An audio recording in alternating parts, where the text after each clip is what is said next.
Okay, a bit weird. We're going to put the end of the video at the beginning of the video, and let me explain why. If somebody does a job, I always tell them, read the manual and you'll be fine. And for this job, I didn't do the research or read the manual because I thought it's just a simple brake change, and it is. But I made some schoolboy errors by not changing the speed rings, or even seeing the speed rings, and replicating an error that somebody else had done, and therefore making the job a lot longer than it should have been.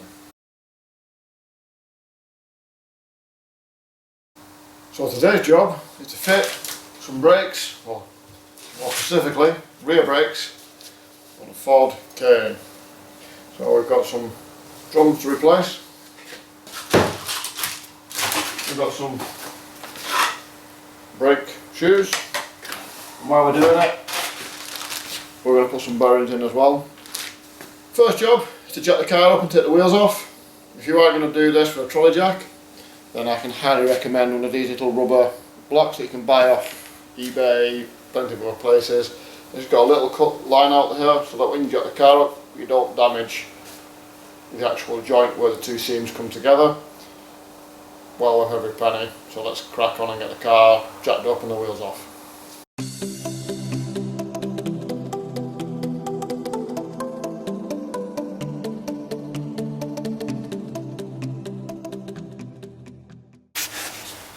So here we have the drum and the rear brakes with the wheel off. You can see it spins, and what the first job to get this drum off is to take this little cap off.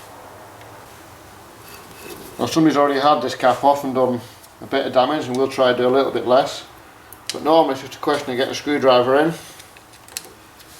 and just squeezing it out like that, and we'll try and straighten that up before we put it back on. Once the cap's off, you can see we've got this self-locking nut here, which is 30mm, and we're just going to undo that. Pieces. There we go, undone.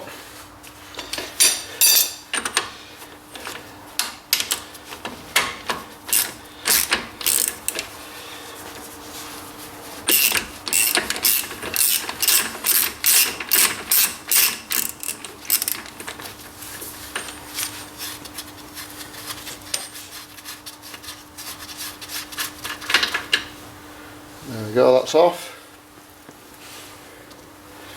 And then this should just come off.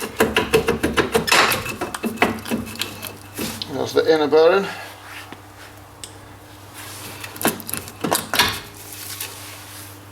And there's the outer part of it. And a spider. And there are the brake shoes and the cylinder. And then with some pliers, we're just going to remove the pins. Let's just push in and come off. It says like that. One. I'm making this look way harder than it actually is. Remove that like that. There's a pin and another pin there.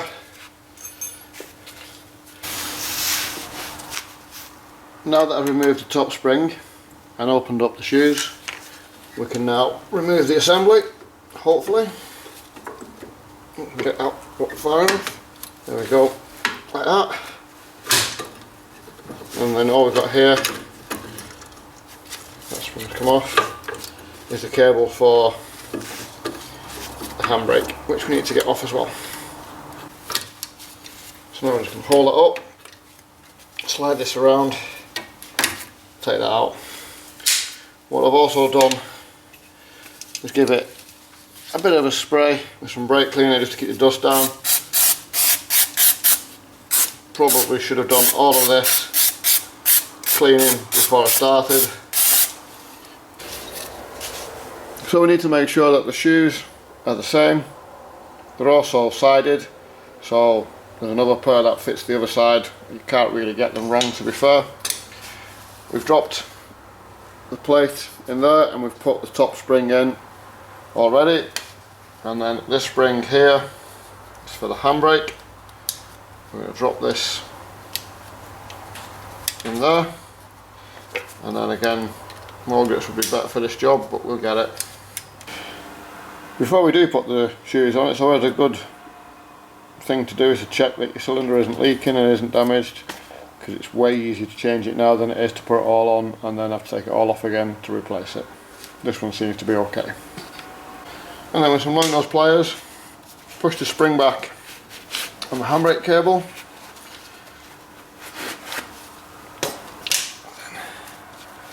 So what you can do with an extra pair of hands, hold that, slide that into there and around. And now what I've got to do, just bring that around, done that back to front, but there we go, we'll get it. There we go. And then that will go onto there, that will go onto there, and then we just need to open these out. And we can do this using the ratchet. And there's the shoes on, the handbrake spring, top spring, bottom spring, and the handbrake cable in there. Now just a question of sliding pin in here, putting this clip back on,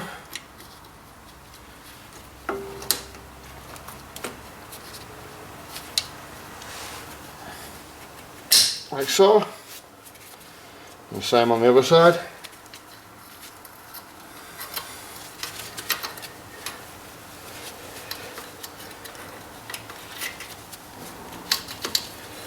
Okay. Like that. And that is the brake shoes we've placed.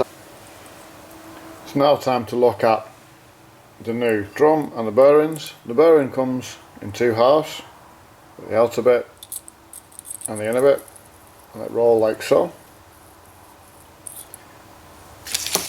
There's a cover to go on here. The inner bearing is exactly the same number, 183. And it also, this kit also comes with the new self-locking nut, which is nice. So the first thing we've got to do is we've got to knock these into the actual drum. What would have been nice is we had a hydraulic press and we could have just pressed it in. We don't have that here, so we're going to have to improvise a little bit. So to improvise, what I've got is a socket. It's the same as the outer of the bearing, as you can see, and then put it on there, put that on the top, and we're going to gently tap that in.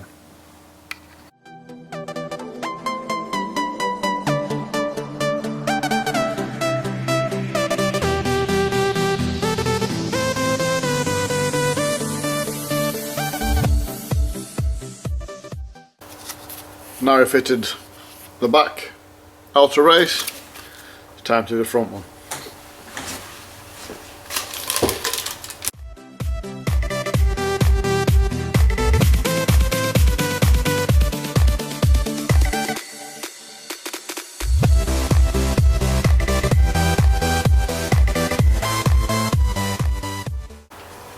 And then with some general purpose grease, we need to grease the bearings and put them in.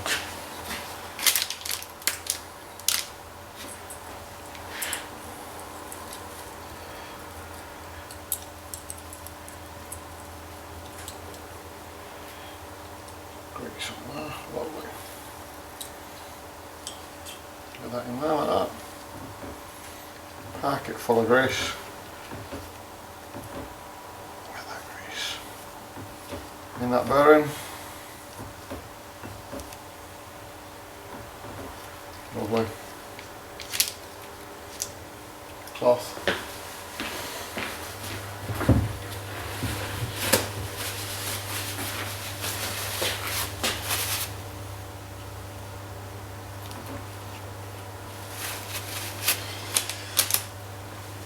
And the seal. Again, just a little tap. Don't go mental when tapping this in. Try and get it square, unlike me.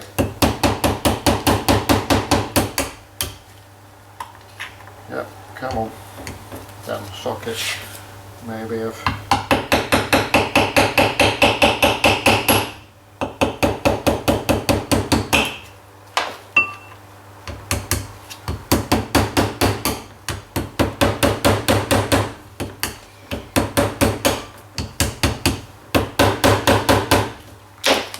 there is a tool you can buy for this. It's been on my wish list for a while. I should have bought it. And I wouldn't be struggling to get this in. There we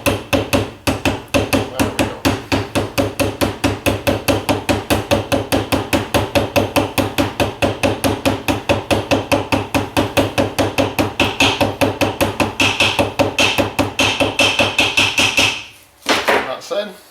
Give it a bit of a clean on the outside. Like that. On to the other side, and we can just grease that one when we put it in. What I'm going to do now is take these greasy cubs off, and I'm going to clean the inside of the brake drum to make sure there is no grease in there, because obviously grease and brakes don't work too well. So with some brake cleaner again, just the inside of that, just get rid of any grease, ready dirt that may be in there, and turn it over now. Clean all this off because it'll just smell.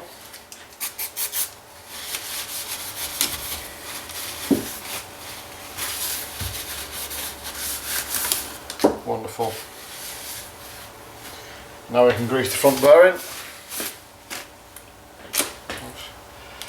Bit of grease, again in there, like that. Get it in there.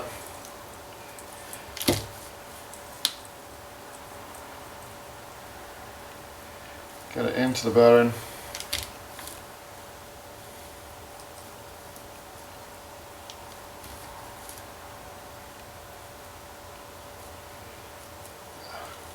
Don't be shy with it.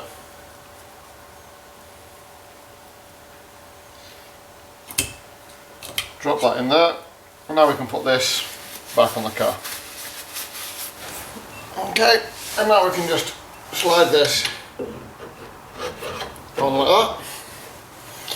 Get our new locking nut.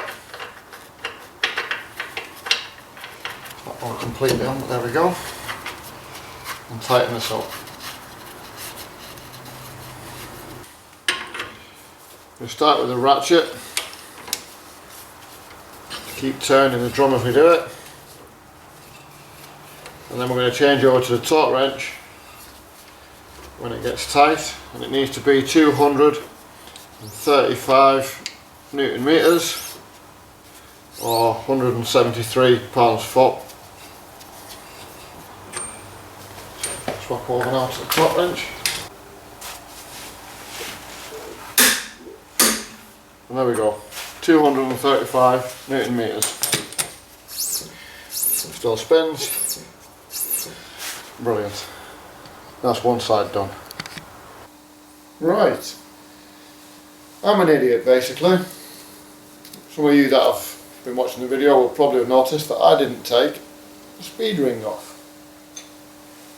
the old drum. So this basically means that as soon as I took the car out we got an ABS light. Because like I say, I'm an idiot, so we need to get these off and put them on the drums. So with the pry bar, I'm going to get it in there. We're just going to work our way around until it comes off. And this one, there we go, it's starting to come off. Nice and gentle-ish.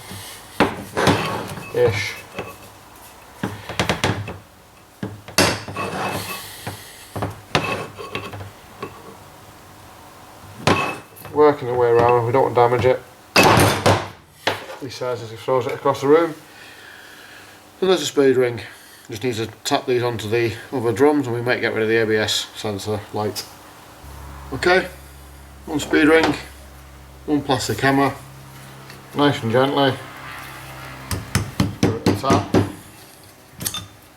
Try and get it squirt.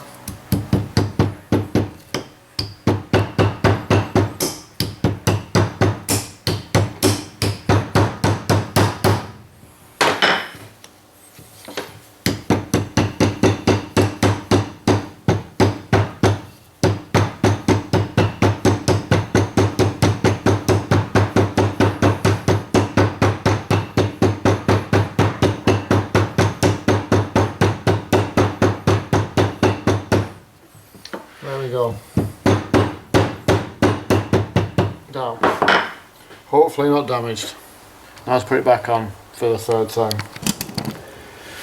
Okay, we've done exactly the same with a drum. Again, we've put the bearings in, greased it. It's unlocking, let's give that a bit of a wipe. Take that dirt off. Then we're going to tighten it up again.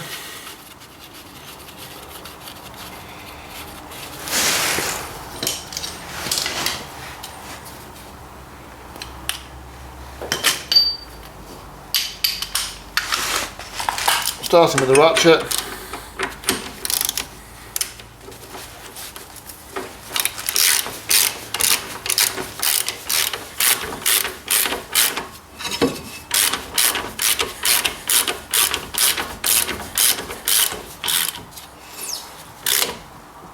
Until it starts to get tight.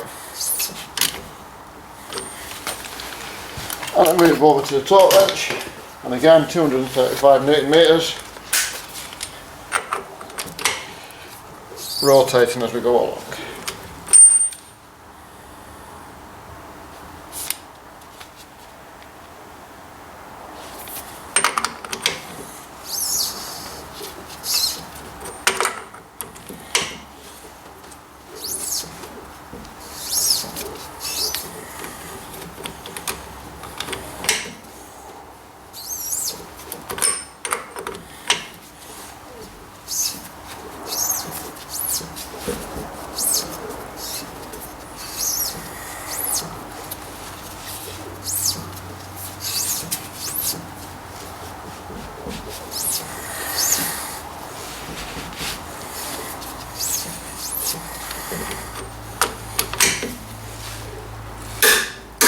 And there we go, 235 Newton meters.